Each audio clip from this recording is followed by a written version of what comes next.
Well, that's precisely what we're discussing right now, how to address Nigeria's inflation issues. We all know that somehow, with all of the composite baskets we have, making up the figures that eventually come up with our inflation, we know that one of the most troubling of all of the composite indexes has been that of food.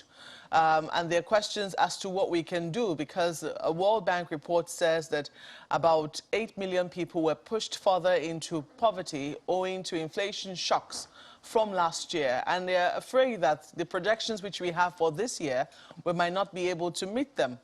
So there'll be questions as to what are we to do, especially now that we're in a political year, and it's sometimes very difficult to, to ask the main actors to focus on the issues at hand. I have with me this morning Professor Ken Ife, who's a development economist, joining us here in our Abuja studio. Welcome, Prof. Thank you. Thank you for having me. And we also have Dr. Anthony Chibo, who's an international economic strategist. You're welcome to Sunrise Daily this morning. Thank you so much. Thank you. Well, the statistics are not looking very good. If we're to go with the World Bank report that did say that 8 million people were pushed further into poverty as a result of food inflation, it's worrisome, isn't it? It is, actually.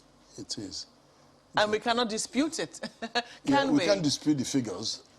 Otherwise, you will say that the Bureau of Statistics doesn't know what they're doing. I think they know what they're doing. So what can we do about it? Because food inflation, I mean, food, it's a necessity. We all must eat.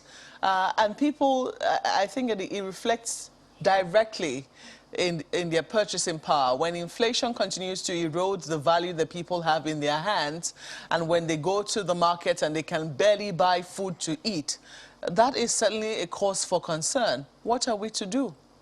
Yeah, food inflation is only one part of the story. Indeed. But a very important part of that story. Because if you look at all the trends over the last 15 months, it's always been the big driver. Apart from all the money supply issues, apart from all the structural issues, food seems to be driving the thing.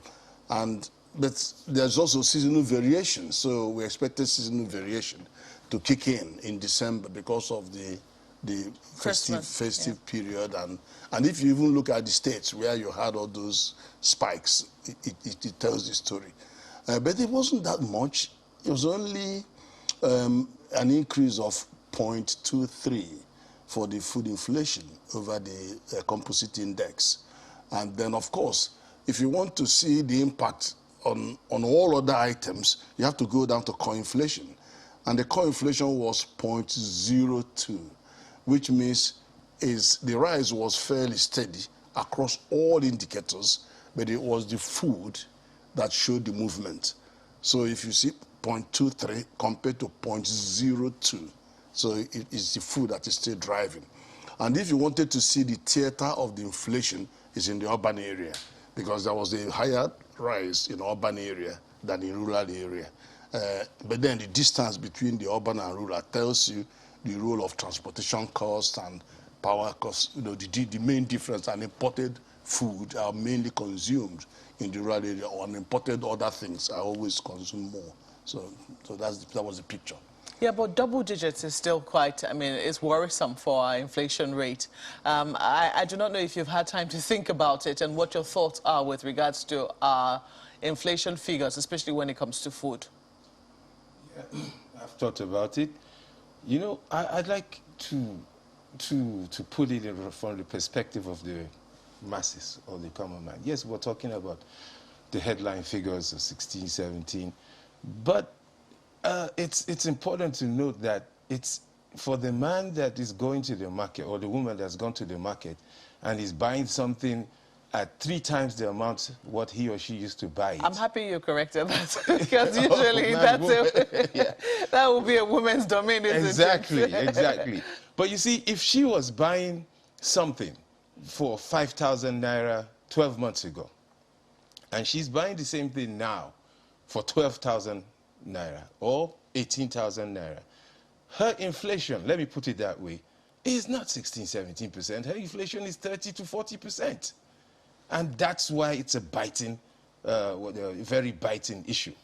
And if you permit me to go further, why inflation is a dangerous thing.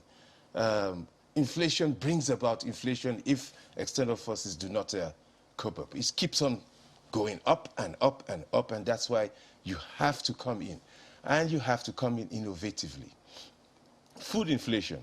If you ask researchers and you ask people on the street, what's going on?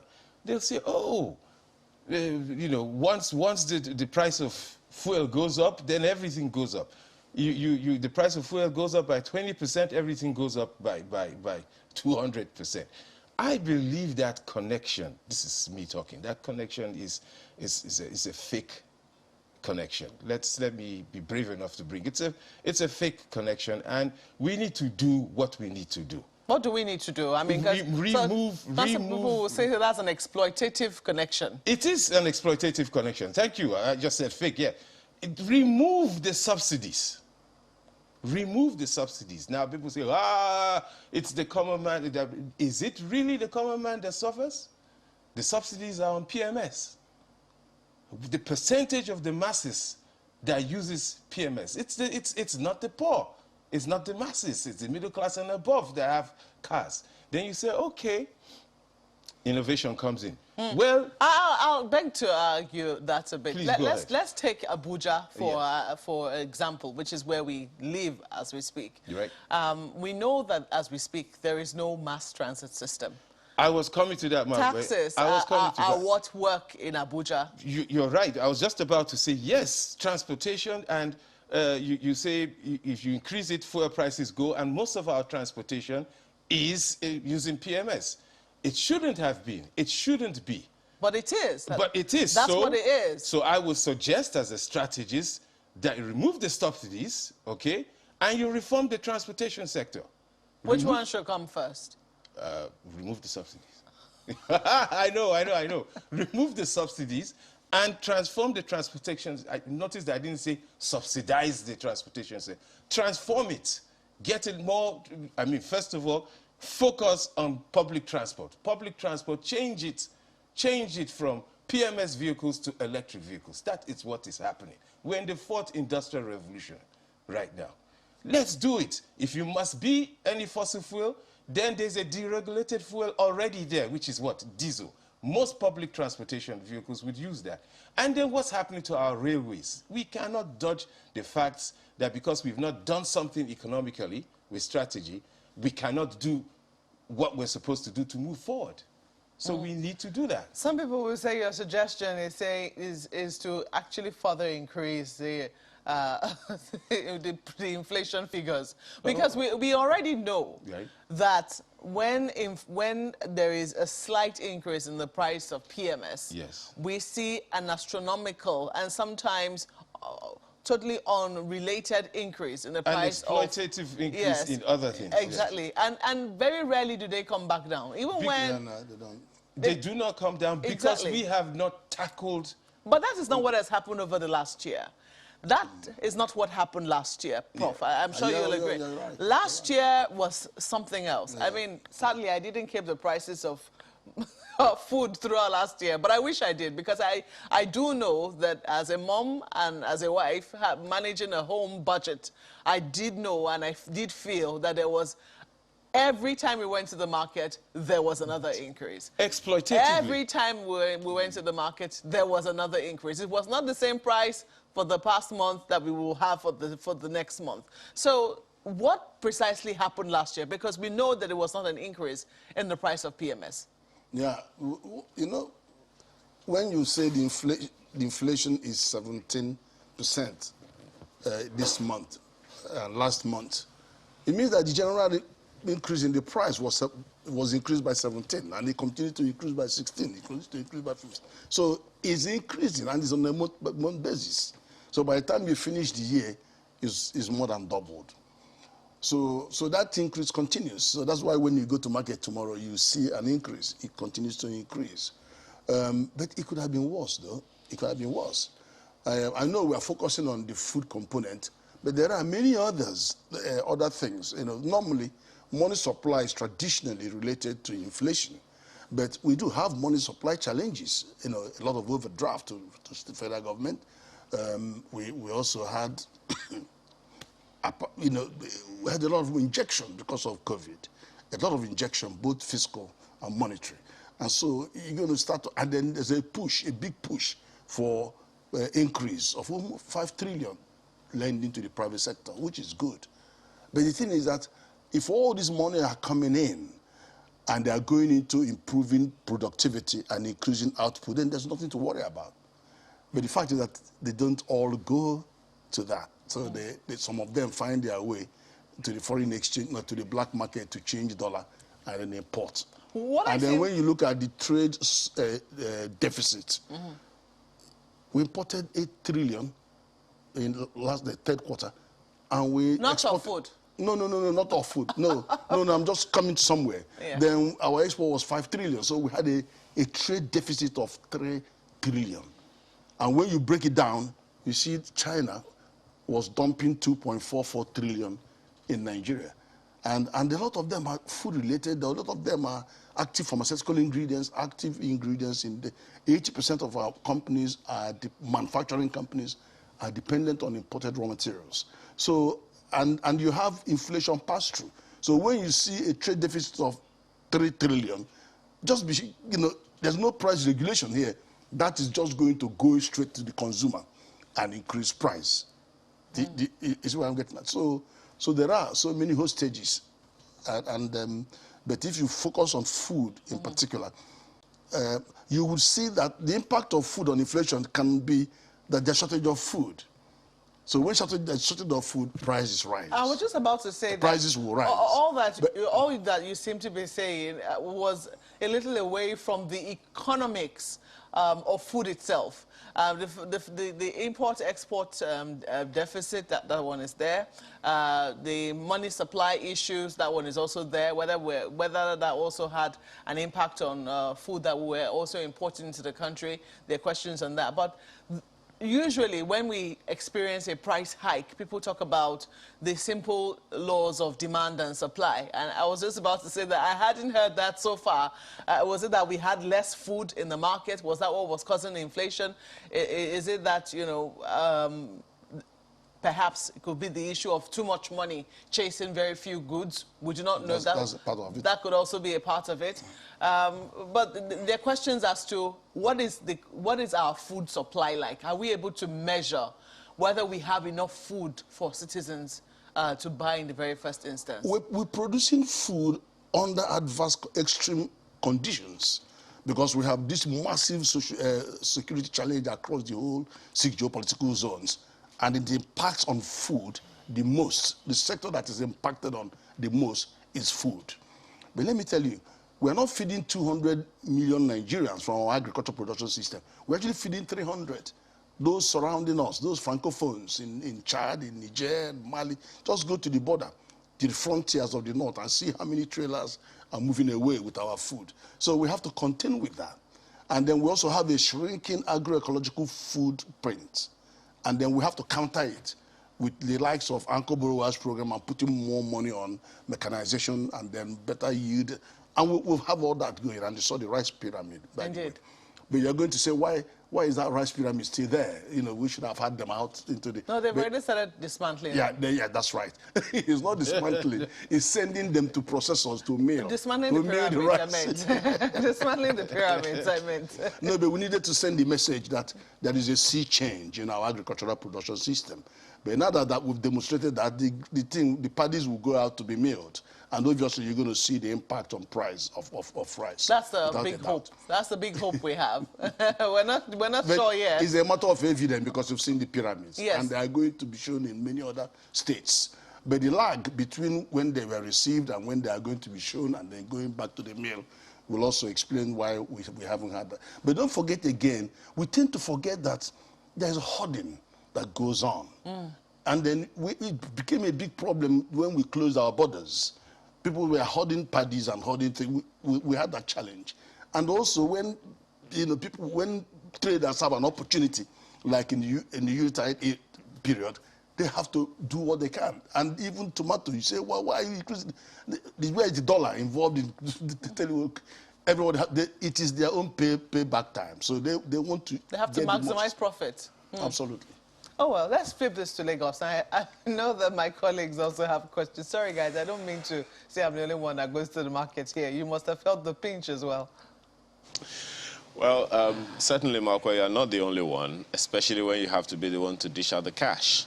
But, gentlemen, the issues that you are raising are quite germane, but let's try to drill down, because many times when we talk about economic figures, we seem to be speaking above the realities of people.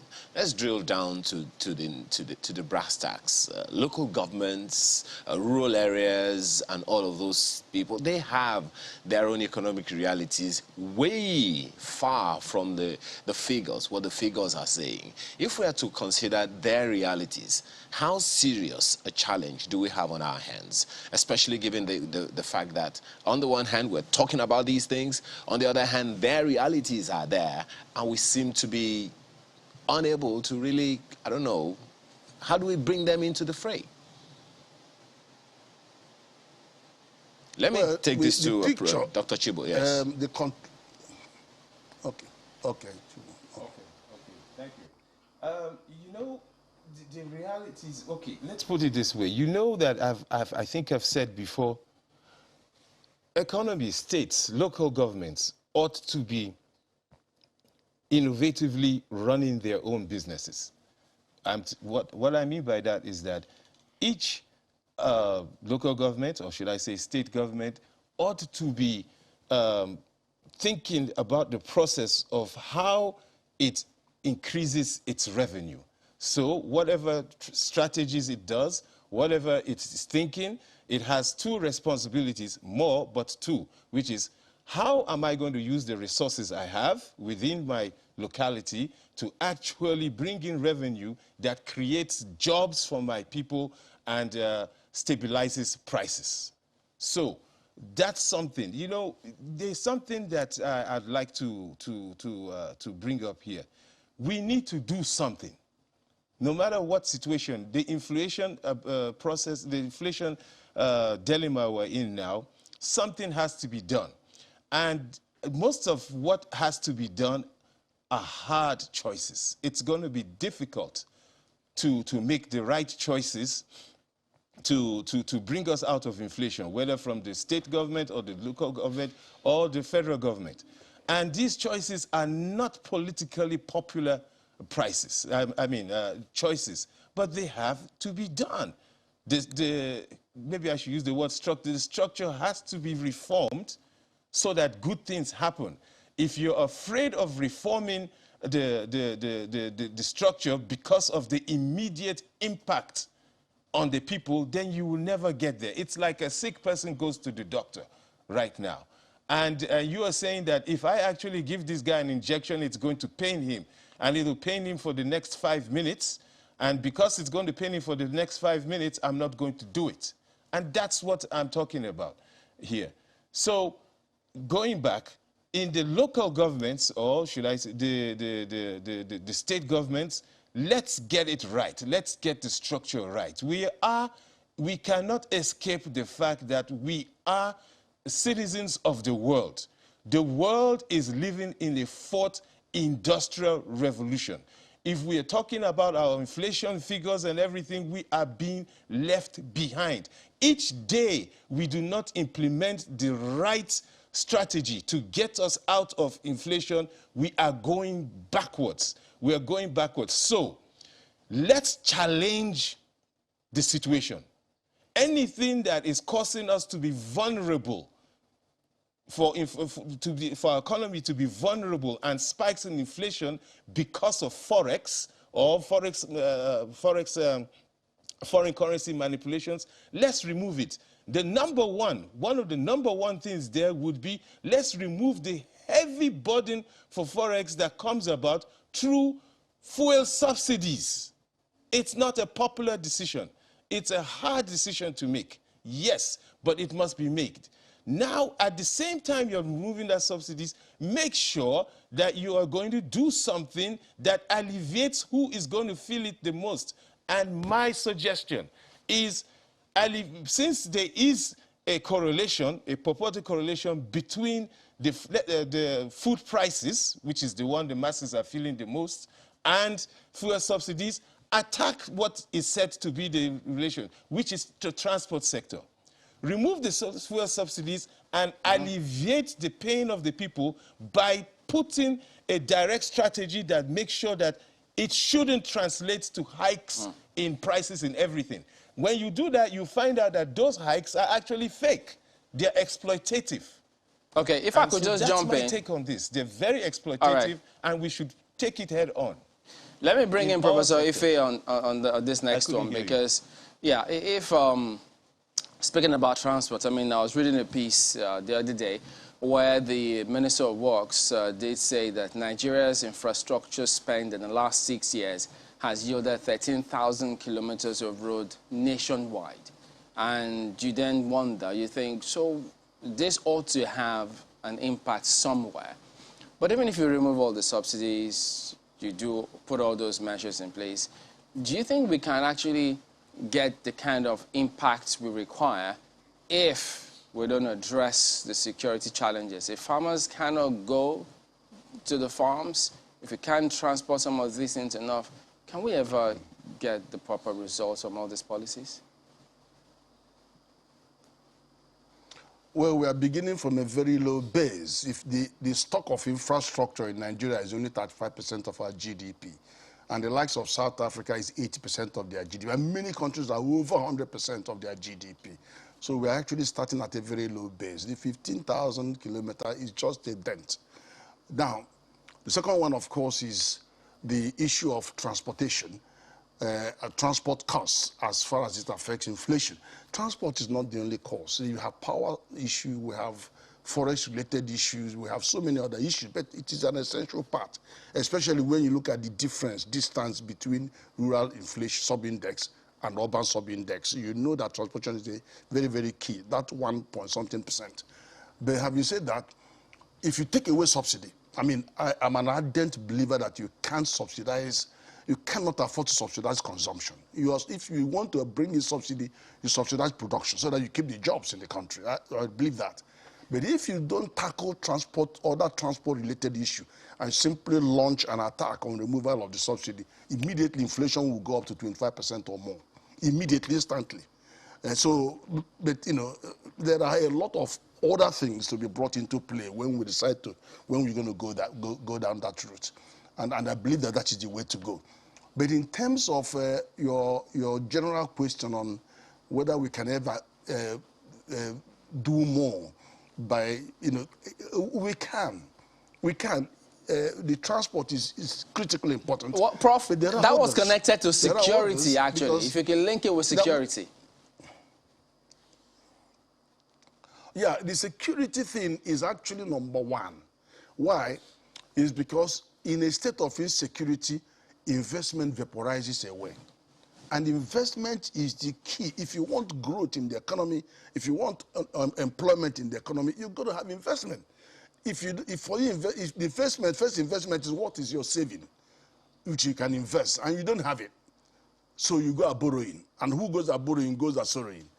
Then the second thing is that where you now have to borrow, where do you borrow from? And then the debt burden of paying for this. You've seen that sometime last year, around May last year, the servicing was 98% of the revenue. But then it's coming down. Even the projection this year is that it's going to go around 40%. So that is good news. And then the government has doubled up increasing revenue drive from 7% of the GDP to 15% of the GDP. That's the target to 2025. It might actually do better than that by the time we get to 2025. But the fact remains that all that area contributes immensely. So debt situation, debt servicing. And another one is when you talked about, my colleague talked about Forex. The Forex issue is so pathetic because there's a real deficit between what we need Forex for and then how much Forex we get. And so when you look at an NPC that should be sending in about $3 billion every month to central bank, for the whole of last year, there was nothing. What they did was they're doing a direct swap between sending crude direct to the refiners and getting PMS in return. And the remaining change, they use it to pay subsidy. And then send all the governors back empty-handed. So how then do you expect central bank to manufacture the dollars that importers are looking for? So they restrict who they can give. they are 34.10, and then all of them rush to the black market to buy their dollar. And so that's why you see the gap of 415 official and then 550 unofficial. And they're using it to buy, they don't care, they just buy the dollar and then send it out to China to buy all their goods. We don't have any price restraint, so you have inflation pass through. Anything they buy, it just goes through. And then you can't stop the price they're selling. So it's a very tenuous situation. Quickly. So apart from the domestic money supply, which affects inflation, you now have forex money supply that also amplifies inflation. Okay. Prof, I understand the need counts. to explain what Nigerians are experiencing right now. It's important, but you know, it's just one side of this, because beyond explaining and helping people understand is the reality they're facing, and that's why my colleagues have talked about that. What is the way forward? How long do we have to, you know, bear with this? And I'm sure you've probably seen that Financial Times editorial, which the government has since responded to, saying, what's the government for? Talked about the slump, the various slumps as this government has overseen, the economic challenges, security challenges. And for a lot of people, they wonder, so what's government's doing right now? If you look around, and for Dr. Chibo, he thinks the head inflation is even 30%, and that's huge. So the question is, yes, we can explain how we got here, why we are where we are right now. But the question is, for how long more? What is being done? When can we start seeing things change, inflation drop into single digits? We've had this target for over a year now, inflation drop into, that was meant to be the target for last year, 2 years ago, but look at where we are today. So when can we start seeing things change? Well, our medium-term development plan expects inflation to get down to 10% by 2025. So there's that expectation. But the reality is that we have an uptick last month, and we're expecting that it will normalize and then begin to have a downward shift. But what do we do? I can tell you something. The central bank is going to focus this year heavily on price stability. So taming inflation is a major target for them. And of course, unfortunately, they couldn't raise the benchmark rates in the last MPC meeting, because to do that in the current circumstances will send the wrong signal to growth and unemployment. You could see IMF, all of them saying, raise the benchmark rate, because there's inflation all over the world, occasioned by what I described about the money supply side of things, and hanging debt burden, which is getting worse. So, but there will be, without a doubt, end of this month, the loans that were at 5%, brought down to 5%, may go back to 10%, 9%. So that will have its own impact on banking sector. So by and large, the main area we have control over is food supply. Barring if you remove this insecurity component of it. And why have we been able to? It could have been worse. To be honest with you, more people would have died of starvation in this country over the last 2 years than the victims of conflict and COVID put together. And the reason that we are still here having this debate is because the central bank and all the bankers came together and said, enough is enough. Let's focus on the last mile. The last mile is the farmer that needs to grow our food. And let's make a difference between agribusiness and agricultural development program. The federal government has been doing their best with states on agricultural development program, building over 350 dams, feeder road, strategic grain reserve everywhere in the country. I'm not sure how much grain you have in those reserves, and doing everything, buying fertilizers, hundreds of billions, and sending them. Some of the commissioners in the states are selling those without giving them, and the farmer will be sitting there waiting for the input until the farming season is over, and they're waiting for the. So we've seen all those shenanigans. Go ahead. But the banks came together with CBI and said, look, we're going to tackle the last mile. And tackling the last mile means, what do we want? We want to de-risk agriculture, right? You gave them a nice secondly, we want to see who we're borrowing money to, lending money to. Well, that's know your customer, BVN. Biometrics. Okay, with the BVN, you say, okay, how about where are they going to farm? Satellite coordinates of the land. And then, what if they don't pay? After we've given them money, global standing instruction to sweep account. So they brought all that, and then, okay, how about the reality that, no, give them input. No money in the system, give them input, take the raw material produce. So all of those means critical focus on the man that actually grows the food. That's why you have rice pyramid. So we need to be able to replicate that. Absolutely. We need to have that in more states. We need to expand the value chains. And then, of course, they've now brought 100 for 100 PPP, which is moving up the value chain. By focusing, you can take up to 5 billion, but focus on processing so that you can actually bring the prices down. So let me ask you now, as we wrap up, just quickly, how optimistic that we will be able to continue with that focus in this year preceding our general elections? Well, the issue is that how serious are politicians going to take the transformation that is taking place in our agricultural production system, where we are now deploying higher yield inputs, and then we are now having 4.5 million farmers access the loan with no collateral. What are your Never thoughts on happened in that? the country. Do you think that they will be able to maintain focus? I think the momentum should continue because private sector are wheeled in to help private sector. The banks are private sector. We wheel them in to help the private sector and stop all this emphasis on public-led agriculture program. I mean, it has its place, but it's just not dealing with the problem. Let me ask Dr. Chibo.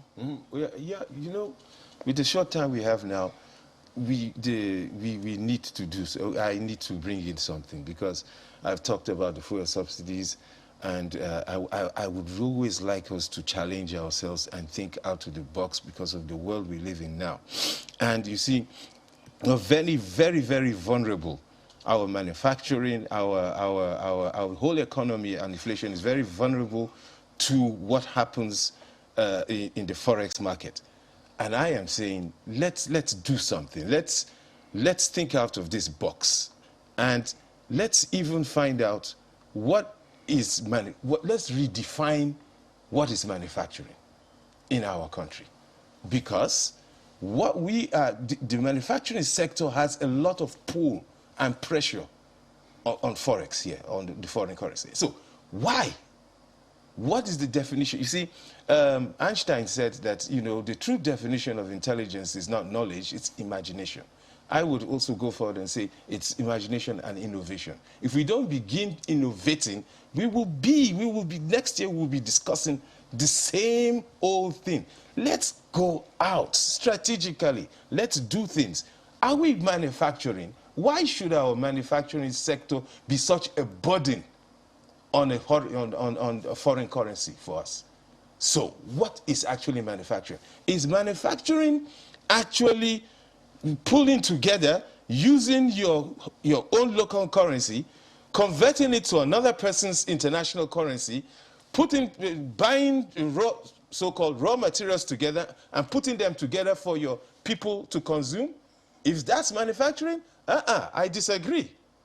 That's not manufacturing. That is actually increasing inflation. That is, you're actually putting fuel in the face, because everybody's mind, everything we do, actually ends up, you know, promoting another person's economy. Manufacturing will be using our own resources, putting value on our own resources, producing things that were not there before, and consuming and exporting. That would be manufacturing. And if that could happen, if we could sit down and tackle these issues, you find out that we wouldn't be discussing what we are discussing here in the next 1 or 2 years. Well, it's a big hope. Well, we'll see whether, you know, what eventually changes in that direction, especially when in terms of the definition you have given for manufacturing. And you know, industrialization. The world, I must say it here, the world, yes, you industrialize, but where are you industrializing to? There's a fourth industrial revolution. Dr. Chibo, that has, okay, your time. We're totally out of time. Right. We have to thank you, gentlemen, for coming on Sunrise Daily this morning. Professor Ken Ife is a development economist. Thank you for coming. Thank you. And Professor Dr. Anthony Chibo is an international economic strategist. Thank you also for coming on Sunrise Daily this morning. Well, we'll have to take a break at this point, and we'll be bringing on another issue. Please stay with us.